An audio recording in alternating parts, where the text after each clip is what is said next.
Hi friends, welcome to our channel. మేమైతే ఈరోజు chicken pakodi చేసుకోబోతున్నాం ఫ్రెండ్స్.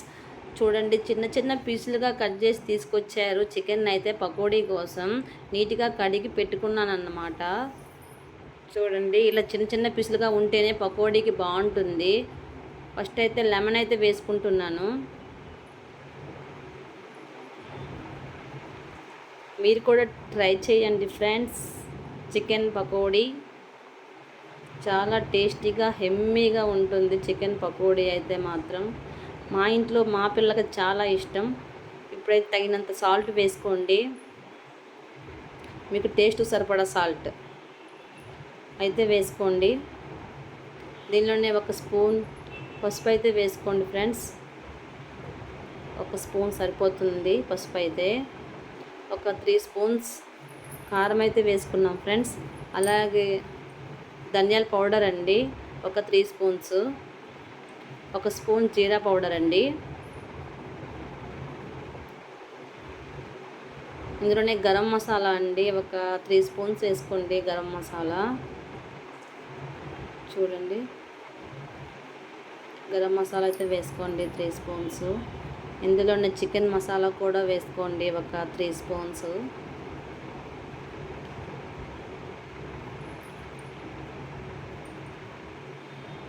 తప్పకుండా ట్రై చేయండి ఫ్రెండ్స్. చికెన్ పకోడీ ఇలా అయితే చాలా టేస్టీగా ఉంటుంది. చూడండి, కప్పు పెరుగు అయితే వేసుకుంటున్నాను. నేనైతే ఇంట్లో చేసుకునే పెరుగునైతే ఎక్కువగా యూజ్ చేస్తానండి. చూడండి, ఇందులోనే ఒక 2 స్పూన్స్ అయితే బియ్యం పిండి అండి. 2 స్పూన్స్ బియ్యం పిండి.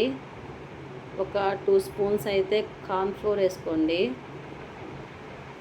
నేనైతే శనగపిండి యూజ్ చేయనండి. చాలామంది శనగపిండి కూడా యూజ్ చేస్తారు చికెన్ పకోడీకి. దానివల్ల కొంచెం మెత్తగా వస్తుందండి. అల్లం వెల్లుల్లి పేస్ట్ వేసుకోండి.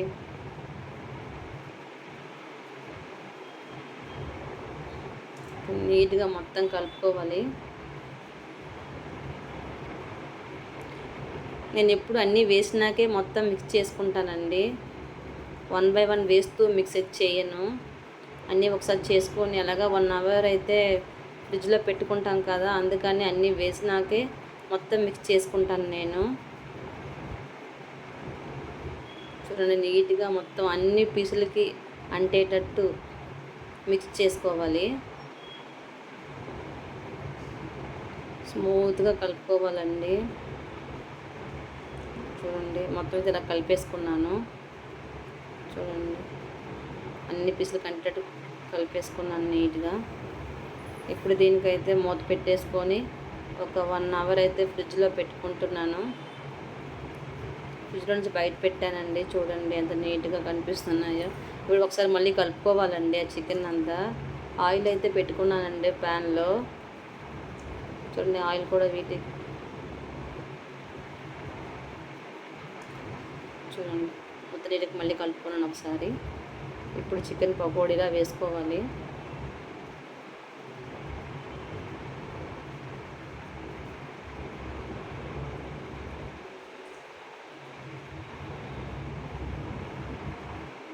మా పిల్లలకైతే చికెన్ పకోడీ అంటే చాలా ఇష్టం అండి. చూడండి, బాగా వేగుతున్నాయి. ఒక సైడ్ అయితే కాలింది. ఇప్పుడు టర్న్ చేసుకోవాలి ఒక్కొక్క పీసు నీట్గా. చూడండి, నేనైతే ఎక్కువ ఆయిల్ కూడా యూజ్ చేయనండి. ఓన్లీ పీసెస్ ములిగేంత వరకే ఆయిల్ వేస్తానండి. చూడండి, నీట్గా అన్నీ టర్న్ చేసుకోవాలి ఒక సైడ్కి. ఒక సైడ్ ఏకాయి కదా, సెకండ్ వైపు తిప్పుకొని ఇలా నీట్గా.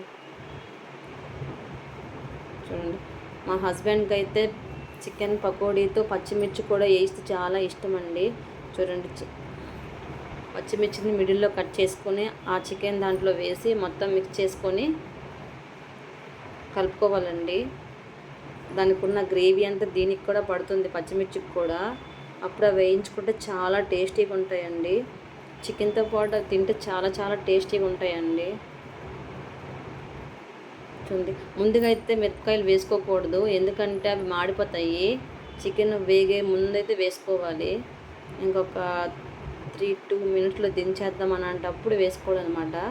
ఎప్పుడు ఆయిల్ మాత్రం ఫుల్ హైలో పెట్టకూడదండి, ఎందుకంటే చికెన్ బయట వేగుతుంది కానీ లోపలైతే ఉడకద్దు. కొంచెం మీడియం ఫ్లేమ్లో పెట్టుకోవాలి. చూడండి, పచ్చిమిర్చి అలా వేసుకున్నాను మొత్తం.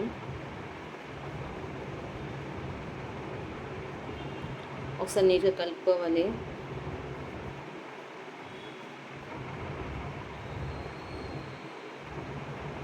వేగిపోయినట్టే.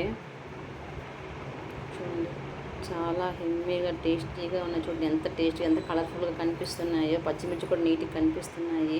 Please like, subscribe. మీకు కూడా నచ్చినైతే ట్రై చేయండి ఒకసారి. లైక్ చేయడం మాత్రం మర్చిపోకండి ప్లీజ్. Bye bye.